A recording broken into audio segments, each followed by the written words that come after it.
নতুন বছরে আমি কি কি গিফট পেয়েছি, নতুন বছর পড়তেই কিন্তু আমি আমার শখের জিনিস, আমার পছন্দের জিনিসগুলো পেয়েছি, মানে গিফট পেয়েছি। তো তোমরা দেখো, আমি আজকে কিন্তু অনেক অনেক অনেক খুশি। আর সেই খুশিটা তোমাদের সঙ্গে ভাগ করতে চলে এসেছি, তাই জন্য দুপুরবেলায়, মানে আজকেই এসেছে, তো তোমাদের সঙ্গেও শেয়ার করতে চলে এসেছি। আর আমার ছেলে দেখো এখানে ঘুমাচ্ছে। তো এই বেলা আমি তোমাদের সঙ্গে ভিডিওটা আর কি শেয়ার করছি। তো আমার কি কি গিফট আমি পেয়েছি নতুন বছরে, এই তো জাস্ট নতুন বছর পড়েছে, তো নতুন বছর পড়তেই আমি এত ভালো ভালো, এত শখের পছন্দের জিনিস আমি গিফট পেয়েছি যে আমি ভীষণ খুশি। তো তোমাদেরকেও দেখাই, এই দেখো, এটা হচ্ছে একটা ইয়ারবাডস।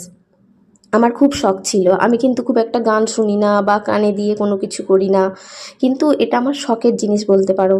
তো আমার শখ ছিল এই ইয়ারবাডসটা, কিন্তু আমার বাপি আমাকে দিয়েছে। বোটের ইয়ারবাডস একটা, এর মধ্যে না ওই কানের ওই যে রাবার টাইপের ওই রকমগুলো আছে, এগুলোকে কি বলে আমি কিন্তু জানি না।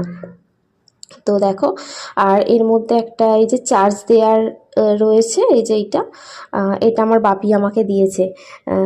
অনলাইনেই সব কিছু অর্ডার দেওয়া ছিল, তো আজকে এসেছে, তো তোমাদের সামনেই আমি এগুলো খুলছি। এখন না ফ্লিপকার্টে অর্ডার দিলে সেগুলোকে ওরাই আনবক্সিং করে পুরো চেক করে দিচ্ছে, তো তার জন্য এই বক্সগুলো খোলা। কিন্তু তোমাদেরকে দেখাচ্ছে, আজকেই এসেছে আমার পছন্দের জিনিসগুলো। দেখো, নতুন বছর পড়তে আমার শখের জিনিসগুলো এসেছে নতুন বছরের প্রথমেই। তো আমি কিন্তু খুব খুশি, তোমরাও জানিও হ্যাঁ এইগুলো আমার কেমন হয়েছে। আর সব থেকে যেটা ভালো জিনিস, শখের জিনিস, সেটা তোমাদেরকে আমি দেখাচ্ছি। এ দেখো, এটা একটা ফোনের কভার দেখছো। কেন ফোনের কভার, হঠাৎ করে আমি কেন ফোনের কভার অর্ডার দিয়েছি? আমি যে ফোনটায় ভিডিও করি কিন্তু এটা তার কভার নয়। তো চলো তোমাদেরকে আমি দেখাই আসল জিনিসটা। এই যে এটা হচ্ছে আমার আসল জিনিস, এটা আমাকে দিয়েছে আমার হাজব্যান্ড এই নতুন বছরে। আমার না আরেকটা ফোনের মানে খুব দরকারও ছিল। আমার নতুন মানে যে ফোনটা আমি ভিডিও করি সেটা আছেই, সেটাও বেশি দিনের ফোন নয়, কিন্তু এই ফোনটা আর কি ও আমার জন্য কিনে দিয়েছে, গিফট করেছে। তো এই দেখো, আজকেই এসেছে। এটা হচ্ছে Vivo V40e। তো এই যে এর ভেতরে একটা কার্ড ছিল এই ফ্লিপকার্টেরই। তো আজকেই এই মানে দুপুরের দিকে এসেছে, তো আমি খেয়ে দিয়ে তারপরে ভাবছি না, এত ভালো খবর, এত খুশির, এত আনন্দের একটা জিনিস, তো তোমাদের সবার সঙ্গে আমি এটাকে ভাগ করে নিই। তো চলো, এই দেখো আমি ফোনটা দেখো, দেখাই তোমাদেরকে। হ্যাঁ, আমার কিন্তু ভীষণ পছন্দ হয়েছে, তোমরাও দেখো। আর এটাতে না আমি খুব খুশি। দেখো, এই দেখো, ফোনটা এখনও বের করিনি, তো বের করব, বের করে প্রথমে তোমাদেরকেই দেখাবো। আমি দেখেছি, কারণ ওই যে ফ্লিপকার্টের দাদাগুলো আসে না, ওরা কিন্তু আনবক্সিং করে এখন দেখিয়ে দিচ্ছে যে কোনো মানে ড্যামেজ আছে কি না কোনো কিছু। তো সেক্ষেত্রে ওই দাদা দেখিয়ে দিয়ে গেছে, তারপরে আমি ঠিকঠাক করেই রেখে দিয়েছিলাম। এখন যেহেতু সিম লাগানো হয়নি, তো আমার হাজব্যান্ড অফিস থেকে ফিরে এটাকে রেডি করে দেবে। এই দেখো আমার ফোনটা কেমন হয়েছে জানিও হ্যাঁ। আমার কিন্তু খুব পছন্দ হয়েছে, তোমরাও বলো আমার ফোনটা কেমন হয়েছে।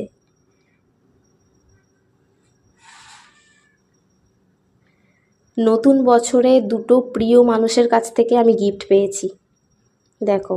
আর এই ফোনটার জন্যই আমি এই কভারটা অর্ডার দিয়েছিলাম, যে ফোনটা এলে আমি যাতে কভারটা লাগিয়ে দিতে পারি। এর সঙ্গে একটা কভার দিয়েছে, কিন্তু ওই কভারটা লাগাবো না, ভাবছি এই কভারটাই লাগাবো। তো দেখো, দুটো প্রিয় মানুষের থেকে আমি এই মানে আমার পছন্দের, আমার শখের জিনিস গিফট পেয়েছি। দেখো, এইগুলো আমার হচ্ছে নতুন বছরের গিফট, আমার বাপি দিয়ে মানে ইয়ারবাডসটা দিয়েছে, আর এই ফোনটা দিয়েছে আমার হাজব্যান্ড। এই দেখো কেমন হলো, তোমরাও কিন্তু আমাকে জানিও হ্যাঁ। আমার কিন্তু খুব পছন্দ হয়েছে, আমার খুব মানে শখ পূরণ হয়েছে বলতে পারো। এই ইয়ারবাডসটায় আমি যে খুব গান শুনবো তাও নয়, আমার শখ ভীষণ। দেখো, ফোনটার কালারটা খুব সুন্দর না, রয়্যাল ব্রোঞ্জ কালার, এটা বেশ ভালোই লাগছে দেখতে। আমার তো ভীষণ পছন্দ, কি বলবো, বারবার তাই জন্য বলছি পছন্দ পছন্দ। এই দেখো, আর আমার ছেলে দেখো এখন ঘুমোচ্ছে, তো আমি তার মধ্যে তোমাদের এই গিফটগুলো দেখিয়ে দিলুম। আর এদিকে দেখো, আমি রুটি করব বলে আটা মেখেছি, মানে বিকালে আমার যা যা কাজ থাকে, তো আটা মেখে রেখে দিয়েছি। আর আজকে বাঁধাকপির তরকারি করব, একটু মটরশুঁটি ছাড়িয়ে ওর মধ্যে রেখে দিয়েছি, তো ওইগুলোই আজকে রান্না বান্না হবে।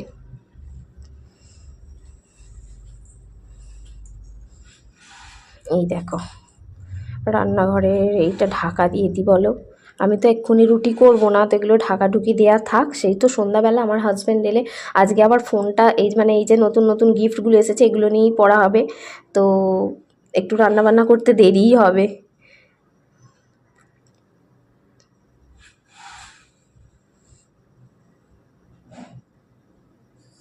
আমার এই গিফটগুলো নতুন বছরে কেমন হয়েছে তোমরা কিন্তু আমাকে কমেন্ট করে জানিও, হ্যাঁ। আর এই তো চলো আমি এখানে না বাঁধাকপিটাকে সিদ্ধ করতে বসিয়ে দিই। আমার ছেলে ঘরেই আছে, উঠে পড়েছে ও, আর আমার হাজব্যান্ড কিন্তু এখনও ফেরেনি। তো আমি ভাবছি বাঁধাকপিটা সেদ্ধ চাপিয়ে দিই, ততক্ষণে মানে একটু ভাপিয়ে নেবো আর কি, খালি তো ততক্ষণে হয়ে যাবে। তো রেখে দেবো, ভাপিয়ে জল ছেড়ে রেখে দিলে করতে বেশিক্ষণ টাইম লাগবে না। আর এই নতুন বছরে আরও একটা জিনিস হয়েছে, যেটা হচ্ছে আমার ছেলে স্কুলে ভর্তি হয়েছে। ওর স্কুল থেকে না অনেকগুলো বই দিয়েছে, মানে অনেক কটা বই দিয়েছে, বই খাতা। তো সেগুলোও তোমাদেরকে দেখাবো পরের ভিডিওতে। আর আমার ছেলে স্কুলে যাবে এবার নতুন, তোমাদের সঙ্গে সব শেয়ার করব আস্তে আস্তে। তো দেখো কদিন একটু এদিক ওদিক করে কেটেছে, মানে এই স্কুল থেকে বই আনা হ্যানা ত্যানা, তো তার জন্য ভিডিও ঠিকভাবে আপলোডই করা হয়নি। তো দেখো আস্তে আস্তে আমি ভিডিও দেবো। আর এই বাঁধাকপিটার মধ্যে একটু লবণ দিয়ে দিই, তো তা মানে ভাপিয়ে নামিয়ে রেখে দেবো। তারপরে সেই 7:30 8টা বাজলে তারপরে আর কি করব রান্না। তো চলো আমি আজকে শুধুমাত্র আমার এই গিফটগুলোর জন্য তোমাদের মানে গিফটগুলো আর কি তোমাদের সঙ্গে শেয়ার করতে এসেছিলাম, যে কেমন হয়েছে আমার নতুন বছরের গিফট তোমরা সবাই জানিও। আমার কিন্তু ভীষণ পছন্দ হয়েছে, নতুন বছর পড়তেই আমি দুটো গিফট পেয়েছি। তো চলো আজকের মতো এইটুকুই। তো পরের ভিডিও খুব তাড়াতাড়ি আসছে, তোমরা কিন্তু দেখো। টাটা।